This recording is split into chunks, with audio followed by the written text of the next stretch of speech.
तो गुड़गांव में कुछ इंडियन हैकर्स बैठे थे और इंडियन हैकर्स ने बैठे बैठे पाकिस्तानी आर्मी और पाकिस्तानी आर्मी के जनरल्स और उनके टॉप पॉलिटिशियंस का फोन हैक कर दिया। सुबह उठते ही अगर देखा जाए तो आजकल जो पाकिस्तान में सुबह उठते ही एक हैकर नुमा चीज, जो कि मेरे ख्याल में एक वो सुबह एक शुरली छोड़ता है और सारा दिन हमारे जो जो एंकर, सो कॉल एंकर हैं, सारा दिन उसको चबाते हैं, सारा दिन उसके ऊपर मुर्गों के कहते जी हम इंडियन डायस्पोरा का मुकाबला करो। ये डायस्पोरा जो डिग्गियों में घुस के आया मैक्सिको से, ये कहते हो कि उनके मुकाबले करेंगे जो पीएचडी का। एक फोर्ब्स की जो रियल टाइम बिलियनियर्स लिस्ट में देख रहा था, जिसमें तार साहब तकरीबन 950 बिलियनियर्स हैं एशिया के अंदर और 777 बिलियनियर्स नॉर्थ अमेरिका में। इंडिया के भी बिलियनियर्स, दुनिया के 15 जो बड़े बिलियनियर्स हैं उनमें 2 इंडिया के भी मैं देख रहा था, मुकेश अंबानी, गौतम अदानी साहब।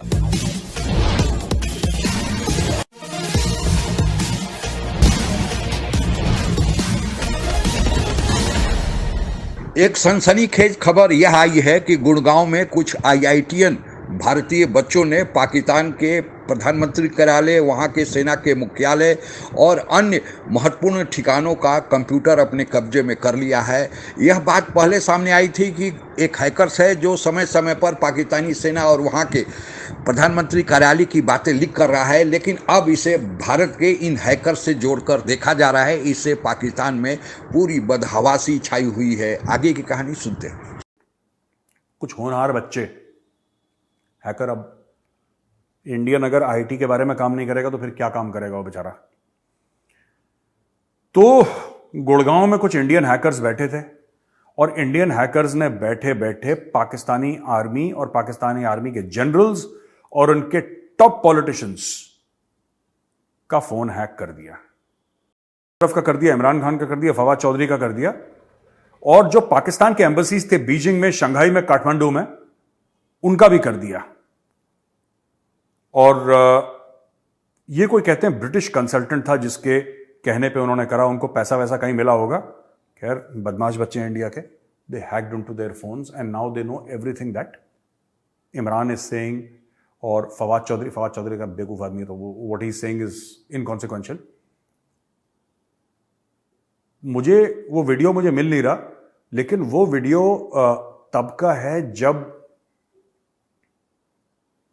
इमरान खान को गोली लगी थी, उसके 1-2 मिनट बाद का है, और सबसे पहले भागते हुए जो दिखाया है उसमें फवाद चौधरी। तो दोस्तों, जब इंडियंस ने हैक करा होगा पाकिस्तानी जनरल्स का फोन, तो आपको क्या लगता है इंडियंस को क्या मिला होगा? ये जो गुड़गांव में बच्चों ने कर दिया हैक ना, आपको क्या लगता है कि इनको क्या मिला होगा? क्या कोई देश की, कोई इनके मुल्क की कोई सीक्रेट पता लगी होगी? कोई ऐसा पता लगा हो कि जब पाकिस्तान के कौन से नए टैंक्स आ रहे हैं, कौन से नए एयरक्राफ्ट आ रहे हैं? बिल्कुल नहीं। मैं बता रहा हूं उसमें क्या होगा। एक जनरल दूसरे जनरल से बात कर रहा होगा, जनाब अब बताइए डीएचए का कौन सा कॉर्नर प्लॉट घेरना है, बताइए साहब, आपने कहां प्लॉट लिया? Plot plot plot plot plot plot plot plot plot, यही बातें होती हैं पाकिस्तान की। Plot into 1000। आपने कौन सी जमीन खरीदी, आपने कौन सी जमीन बेची, आपने कौन सा प्लॉट घेरा, आपने किस सिविलियन का हक मारा, इसी के ऊपर बातचीत हुई होगी।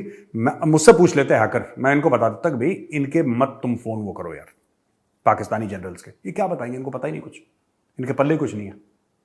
सुबह उठते ही अगर देखा जाए तो आजकल जो पाकिस्तान में सुबह उठते ही एक हैकर नुमा चीज, जो कि मेरे ख्याल में एक वो सुबह एक शुरली छोड़ता है और सारा दिन हमारे जो जो एंकर, सो कॉल एंकर हैं, सारा दिन उसको चबाते हैं, सारा दिन उसके ऊपर मुर्गों की लड़ाइयां होती। कोई कंस्ट्रक्टिव बात आज तक किसी ने की हो, किसी ने आज बताया हो कि कौमियत क्या चीज है, आए पाकिस्तान को किस तरह बचाना है। जिस तरह मैंने आपको अर्ज किया कि जावेद चौधरी साहब ने बिल्कुल सही फरमाया था। उन्होंने कहा था मैं हर शोबा जिंदगी के हेड जो लीडर है उनसे मिला हूं, एस्टेब्लिशमेंट से, स्टेट बैंक वालों से, नवाज शरीफ साहब से, पीटीआई वालों से। हर एक को मसले का पता है, लेकिन हल नहीं किसी के पास, किसी को कुछ नहीं पता कि इसको ठीक किस तरह करना है। किसी को कोई अंदाजा नहीं है। कहते जी हम इंडियन डायस्पोरा का मुकाबला करो। ये डायस्पोरा जो डिग्गियों में घुस के आया मैक्सिको से, ये कहते हो कि उनके मुकाबले करेंगे जो पीएचडी करके यहां बैठे हैं, जो 130 पॉलिसी रिलेटेड जिनकी अपॉइंटमेंट है व्हाइट हाउस के अंदर। ये हमारा डायस्पोरा जो सारा मैक्सिको से डिग्गी में है, कहने का मुकाबला करो उससे, या मुकाबला करना नहीं करो, और फिर उस मुकाबला करो और पैसे हमें लेकर दो और हम अपने बच्चों को लेकर लंदन चले जाएं। लाइन ऑफ कंट्रोल पे इन्होंने सीज फायर कर दिया। इंडिया से बोला कि जी हम आपसे लड़ नहीं सकते, आपको कश्मीर का 370-35 से लेना है लो, नहीं लेना मत लो, हमारी बला से, ठीक है। दूसरी चीज, तालिबान वाले रोज इनको ठोक रहे हैं, उनके बारे में भी कुछ नहीं कर सकते। हमारे सामने सफेद झंडा कर दिया, वहां पे सफेद झंडा दिखाने वाले हैं ये लोग। अब बात क्या करनी है इन्होंने, जब जो मुल्क बिल्कुल इसी बात पे आमादा हो गया है कि उसकी फौज को लड़ना है तो सिर्फ अपने खुद के लोगों से लड़ना है और दुश्मन से नहीं हमें तो कहता है ना रिवायती हरीफ। अगर हम रिवायती हरीफ हैं आपके, तो फिर आप वैसा काम करिए ना, दिखाइए तो कुछ, तो आपकी ऐसी कारकर्दगी हो जिससे पता लगे कि भारत आपका रिवायती हरीफ है। वो कुछ करना नहीं और डंडे बरसाने अपने बंदों पे, टैंक उनके ऊपर चढ़ाने हैं आपको, क्योंकि आपको पता है वो आसान काम है। थोड़ा इंडिया की तरफ सर प्लॉट लॉट छोड़े ना, थोड़ा सा सोल्जरिंग कर लीजिए थोड़ी सी। बहुत प्लॉट घेर लिया आपने, प्लॉट घेर घेर के आपने पूरे पाकिस्तान को हाउसिंग डीएचए बना दिया, पूरे पाकिस्तान को। थोड़ा सा नजर इधर भी कर्म कीजिए हमारी ओर, हमें भी तो पता लगे किस लोहे की पाकिस्तानी फौज बनी है, हैं?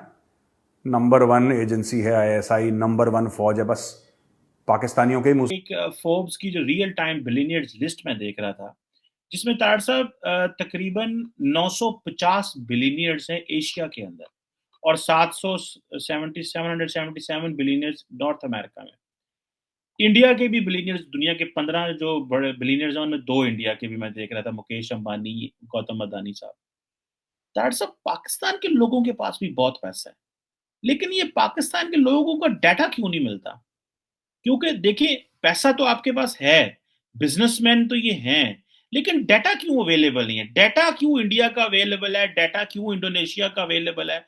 मैं आपको मैंने एक लिस्ट पढ़ी थी जो फोर्ब्स की, मैं जिस तरह बता रहा हूँ आपको, इंडोनेशिया हो, मलेशिया हो, चाइना हो, जापान हो, थाईलैंड हो, फिलिपाइन हो, सबकी लिस्ट मौजूद है। पाकिस्तानी लोगों के पास भी तो पैसा है, वो ये डॉक्यूमेंट क्यों नहीं होता? That is a very serious question. मुझे एक चीज बड़ी देर से ये चीज खटकती है कि कमाते बहुत हैं, जाता भी, अब जैसे आप कहते हैं पैसा पाकिस्तान में रुकता नहीं है, लेकिन वो क्यों शो ऑफ क्यों कहीं डाटा में नहीं होता? आप क्या समझते हैं? ट्रांसपेरेंसी नहीं है, छुपाते हैं, क्या करते हैं?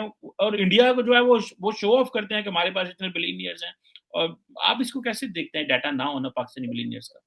डाटा ना होना पाकिस्तान में, अगर मैं मुझसे जाती तौर पे पूछे तो उसकी 2-3 चीजें होती हैं। या तो वो पैसा, it's not a clean money, number 1 ये जेन में फौरन जाती है, it's not a white. Pakistan में जब भी कुछ बुरा होता है उन सब का इल्जाम भारत पर लगा के पाकिस्तान के लोग अपने कर्तव्यों की इतिश्री समझ लेते हैं, क्योंकि जब से पाकिस्तान बना है पाकिस्तान में केवल एक पाठ पढ़ाया जाता है कि हमारा दुश्मन नंबर 1 भारत है।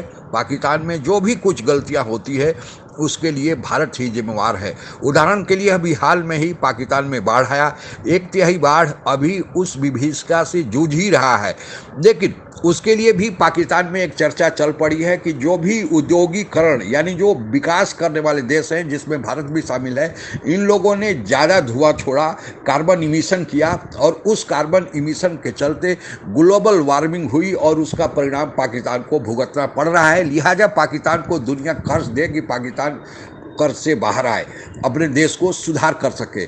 पाकिस्तान को इतने दिनों से कर्ज मिल रहा है और अभी बाढ़ की विभीषिका आई, उसके पहले पाकिस्तान की कौन स्थिति अच्छी थी? पाकिस्तान तो वही कर्ज पर ही जिंदा था। तो अब बाढ़ का एक नया बहाना बना है। अभी हाल में पाकिस्तान में एक हैकर प्रतिदिन पाकिस्तान के सेना के प्रमुख के लोगों को, वहाँ के सुरक्षा बल के जवानों को, वहाँ के नेताओं के वीडियो समय समय पर और ऑडियो सामने लाता था। पाकिस्तान में यह चर्चा आम थी कि आखिर कौन कर रहा है। पहले तो पाकिस्तानी के जो अभी प्रमुख विरोधी पार्टी है इमरान खान, उनकी पार्टी के लोग कहते थे कि यह पाकिस्तानी सेना का कराया है, लेकिन अब उन लोगों ने भारत पर इल्ज़ाम लगाना शुरू कर दिया है कि भारत के कुछ लोग, बच्चे जो आईआईटीएन हैं उन्होंने जो गुड़गांव से मिलकर ऐसे बातों बातों में देखा कि पाकिस्तानी सेना के जो सुरक्षा तंत्र है, जो नेटवर्किंग है, कितना मजबूत है, और उन्होंने सेंध लगा दिया और हैक करके बहुत सारे डाटे निकाल लिए हैं।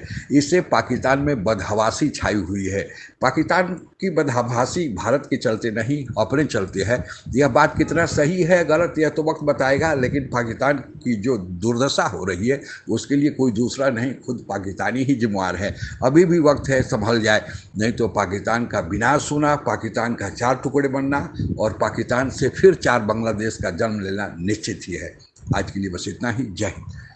आप अगर हमसे जुड़ा रहना चाहते हैं तो कृपया मेरे चैनल को सब्सक्राइब करें तथा बेल आइकन भी दबा दें ताकि नई वीडियो की जानकारी तुरंत आप तक पहुंच जाए। धन्यवाद। जय हिंद।